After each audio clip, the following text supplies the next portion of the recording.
Terence Hill, une figure célèbre du monde cinématographique, a ravi les spectateurs pendant des décennies avec ses performances charismatiques, surtout dans les westerns spaghetti aux côtés de Bud Spencer. Son parcours, de Venise en Italie au sommet du cinéma mondial, a été marqué par des rôles mémorables et un succès financier significatif. Pourtant, au-delà du faste et du glamour de l'écran, sa vie a connu son lot de défis. Maintenant dans sa 80e année, l'histoire de Terence Hill prend une tonalité plus sombre. Enfance en Allemagne nazie, son vrai nom est Mario Girotti, et il n'a aucun lien de parenté avec Massimo Girotti. Né à Venise le 29 mars 1939, il est le fils du chimiste italien Girolamo Girotti et de Hildegard Thiem, originaire de Dresde. En 1943, à l'âge de 4 ans, il déménage avec sa famille à Lommatzsch, où vivaient ses grands-parents maternels. Ce déménagement était dû au travail de son père en tant que chimiste chez Schering. Mario, le deuxième des 3 enfants, ses frères Odoardo et Piero ayant eu des expériences cinématographiques brèves dans leur enfance, a passé ses premières années avec ses grands-parents à Lommatzsch, pendant les bombardements anglo-américains de la Seconde Guerre mondiale. En 1945, à l'âge de 6 ans, il retourne en Italie et s'installe à Amelia, la ville natale de son père, échappant aux bombardements de Dresde. La guerre a eu un impact profond sur le jeune Mario. Il a raconté une fois au journal l'UM Match: « J'ai été témoin du bombardement de Dresde. Tout était complètement rouge. Ce qu'une bombe fait à un enfant dure toute une vie, même s'il n'est pas blessé. J'ai fait des cauchemars jusqu'à l'âge de 30 ans. » Il a travaillé avec Orisi et Luchino Visconti. À l'âge de 11 ans, à la fin des années 1950, un ami de sa mère l'a informé d'une annonce dans un journal recherchant des garçons pour de petits rôles dans des films.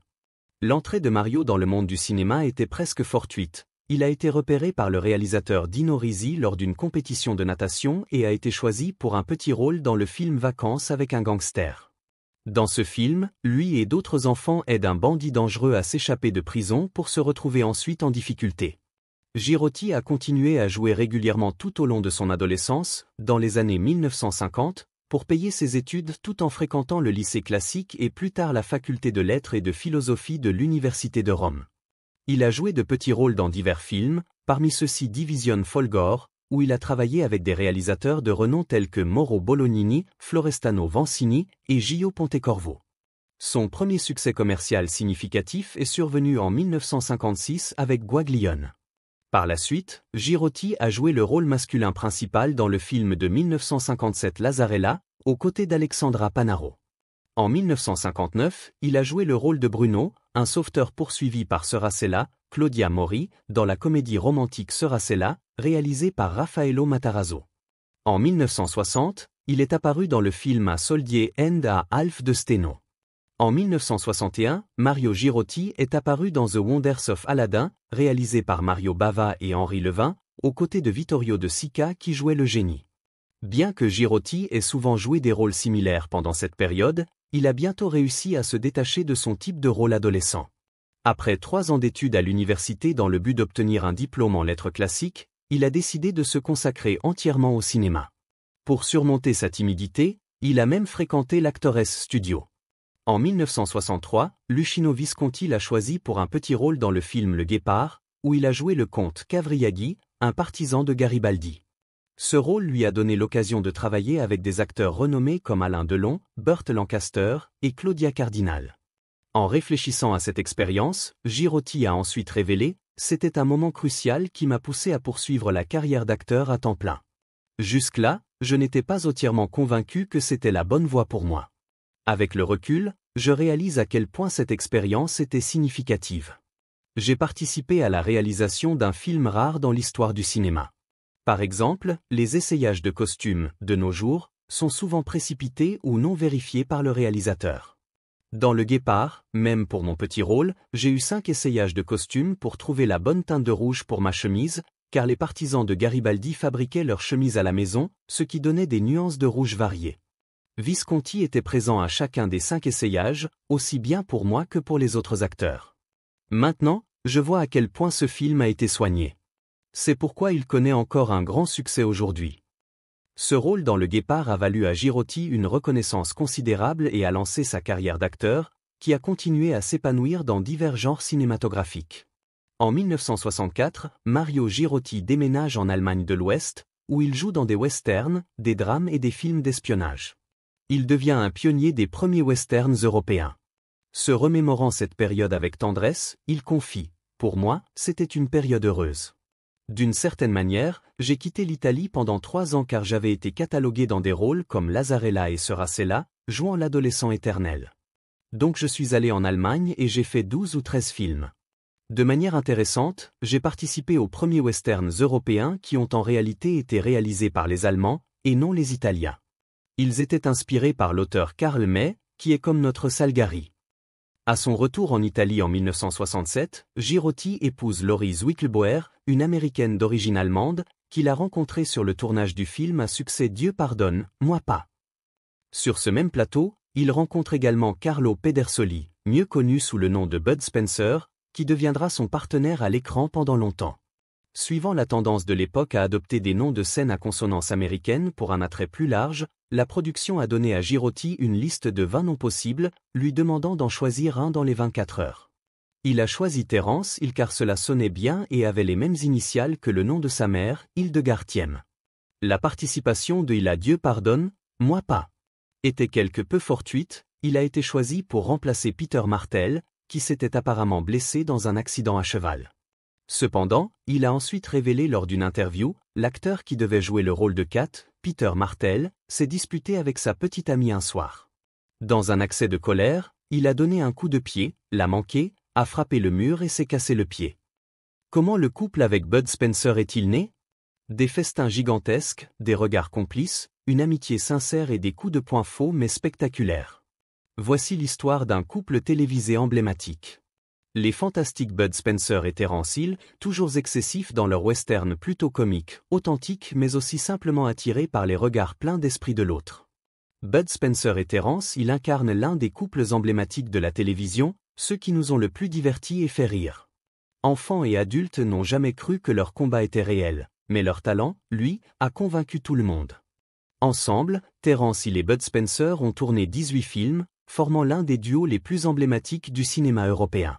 Sous la direction fréquente de E.B. Clucher, alias Enzo Barboni, un ancien acteur italien devenu réalisateur, ils ont redéfini le western spaghetti en y injectant une dose massive d'humour et de légèreté.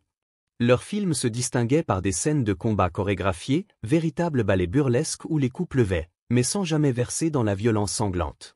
Ces affrontements, souvent ponctués de grimaces comiques et de chutes exagérées, participaient d'une esthétique unique, où la bagarre devenait presque une danse théâtrale. On l'appelle Trinita, 1970, et sa suite on continue à l'appeler Trinita, 1971, sont devenus de véritables classiques du genre, propulsant le duo au sommet de la popularité. Le contraste physique et émotionnel entre Terence Hill et Bud Spencer était la clé de leur alchimie. Terence, avec ses yeux d'un bleu perçant et son sourire espiègle, incarnait l'insouciance et la ruse. Agile, rapide et toujours prêt à esquisser une pirouette ou à décocher une réplique ironique, il apportait une fraîcheur juvénile à l'écran. En face, Bud Spencer, colosse à la carrure imposante, incarnait la force brute mais bon enfant. Derrière son air bourru et ses sourcils froncés, on devinait une tendresse cachée, ce qui le rendait irrésistiblement attachant. Cette dynamique de « petit malin » face au « grand costaud » transcendait les barrières linguistiques et culturelles, italien, allemand, français, espagnol ou argentin, tous riaient des mêmes gags et vibraient devant la même complicité.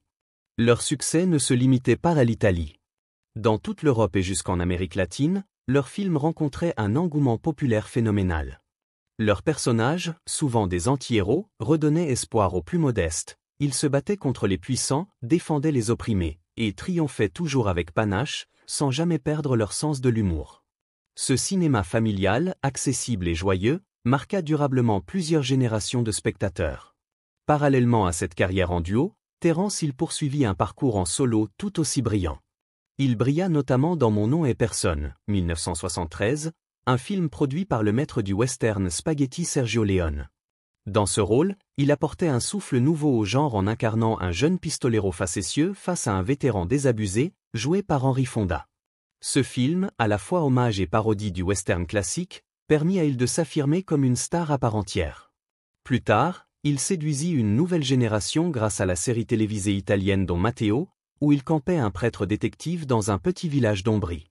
Ce personnage, mélange de sagesse et de malice, le fit entrer dans les foyers italiens comme une figure familière et rassurante, prolongeant ainsi sa popularité au-delà du cinéma.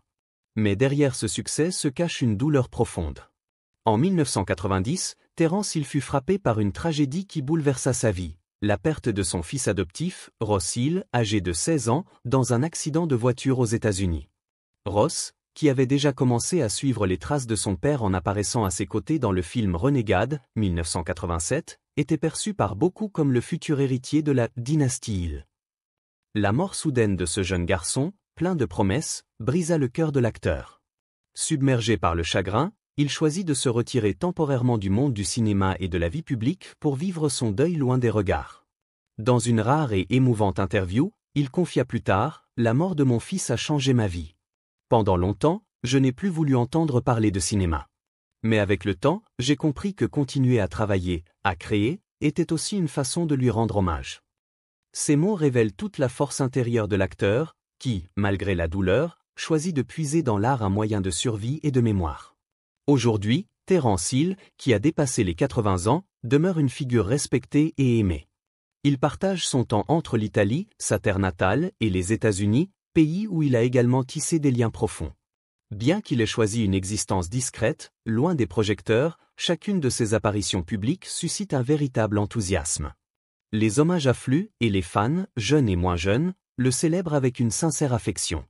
Son complice de toujours, Bud Spencer, s'est éteint en 2016, mais leur duo mythique continue de vivre à travers leurs films, régulièrement rediffusés et redécouverts par de nouvelles générations.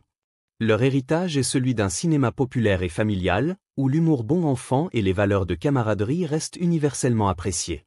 Terence Hill, de son vrai nom Mario Girotti, incarne bien plus qu'une simple star du western spaghetti, il est le symbole d'une époque dorée du cinéma européen, où l'aventure rime avec amusement et où même les bagarres ont le parfum doux de l'enfance. Sa carrière, marquée par des triomphes artistiques mais aussi par une profonde résilience face aux drames personnels, continue d'inspirer le respect et l'admiration.